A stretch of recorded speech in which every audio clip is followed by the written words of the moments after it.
Next experiment is on the antenna to measure the directivity and gain of it. Here two types of antennas will be used. One is dipole and Yagi-Uda, but you will be conducting on the Yagi-Uda to find its directivity and gain. So along with the directivity and gain, you will be measuring it on both plane, that is E plane and H plane. So this is the block diagram of the antenna setup. So this is the antenna from this portion, and this is the stand. Again here this is the antenna portion. This is the transmitting antenna and this is the receiving antenna. For these antennas, it should be in line of space, that is the in straight line, and the space between the antenna and receiver, it should be of 2 lambda or r. And for this, the source is the signal source, and it is of RF source, so it will be in the gigahertz. The range will be from 2.4 to 3 gigahertz with 1 kilohertz of amplitude AM, and the attenuator pad is being put in, through that the source is being given to the transmitting antenna, and the output is being observed through this VSWR meter, that is voltage standing wave ratio meter, along with the detector. So this setup you can see in the experimental of antenna. So this is the source of S-band. S-band will be from 2 to 3 gigahertz. So you will be using the range from 2.4 to 3 gigahertz, and it should be put in the RF, and also this is AM of 1 kilohertz of AM amplitude, and this is the varying of 1 kilohertz.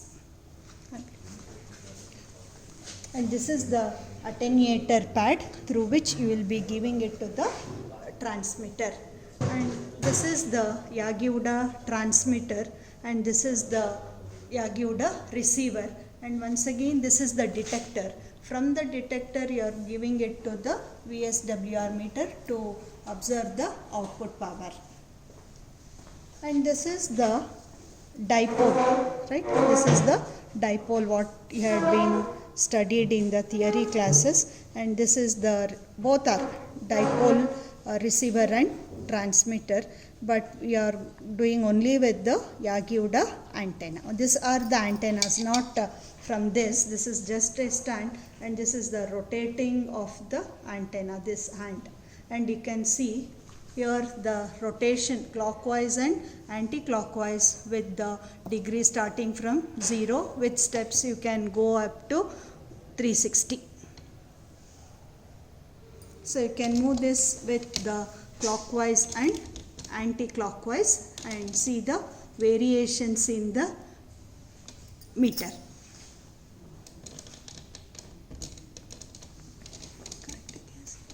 From the signal source, here after the arrangement of all this, keep on increasing this frequency gradually, which comes up to 2.4 or 2.5, and observe the change in the VSWR meter. It keeps on increasing, and you have to increase the signal source until you get a kickback in the power meter. And once it kickbacks, whatever the frequency you had adjusted, that will be the operating frequency.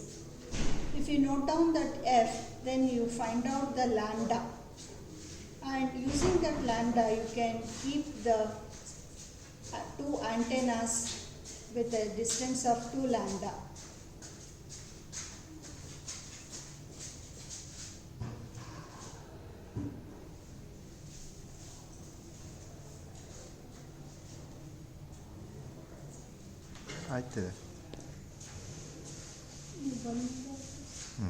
So keep on increasing this and find out when it will be kickback. So here you can see we have increased up to 2.52, or you can take 2.5 the frequency, operating frequency. Once it kickbacks, you should stop here the increasing and note down this frequency and find out the lambda. and you should not vary this until you finish the experiment. After finding out the lambda, take 2 lambda, that is the distance between the transmitter and receiver. From here the space to here, it should be 2 lambda. So in the VSWR meter, for 0 angle what you kept it, this is the transmitter, you should keep it as it is, no variation should be done, it should be in the 0 degree. The receiving antenna, you have to rotate in steps clockwise by 5-10 degree in steps, and again in the clockwise 5-10 degree in steps, and while rotating you have to observe the VSWR meter. So it will be coming towards the left side, means it will be negative in power, and you have to make this range, you can observe. So like this the range you can select, and you can take the values, and we have to start up with the E plane, 2 planes. E plane means it is horizontal, remember, and H plane means vertical. So you have to remove this and place it as vertical, and you have to tick. This is the E plane horizontal. Now according to the clockwise, if we just rotate it to 10 degrees, you have to note down its corresponding VSWR meter, which would have been shifted towards the left. Okay, by 1 scale or whatever it is, you note down it, and we have to multiply it with the range. Right. So like this you keep on varying in steps of 20, and you can observe here the change in the power.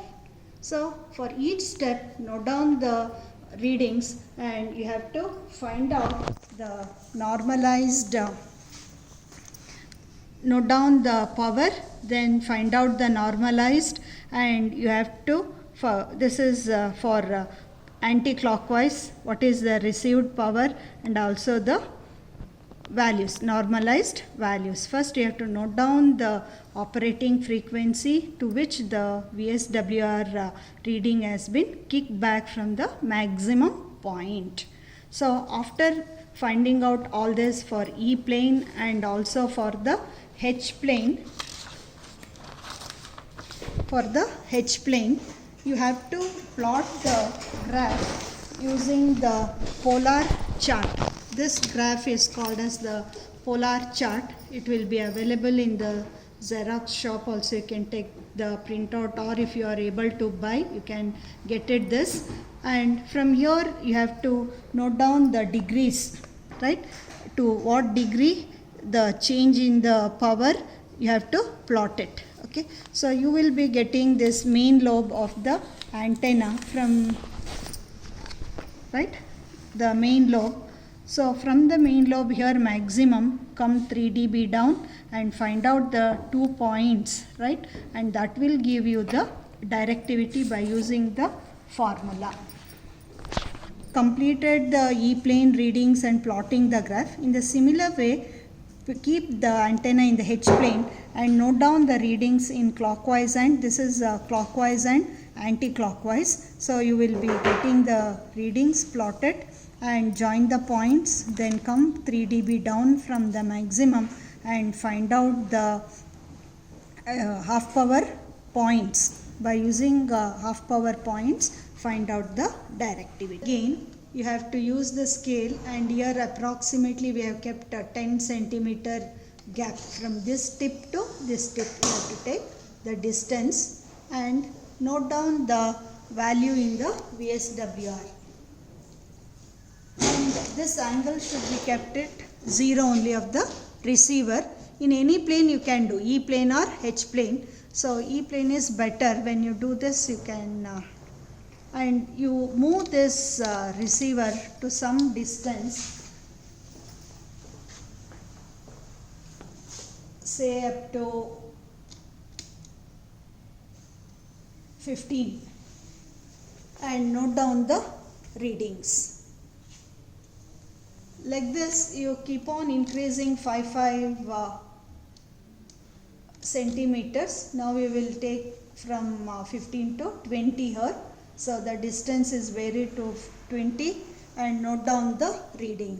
So like this, take 5 readings of this and plot the distance versus the power observed at the output. And for this we need the input power. So far we have observed the output power. Now we are going to measure the input power.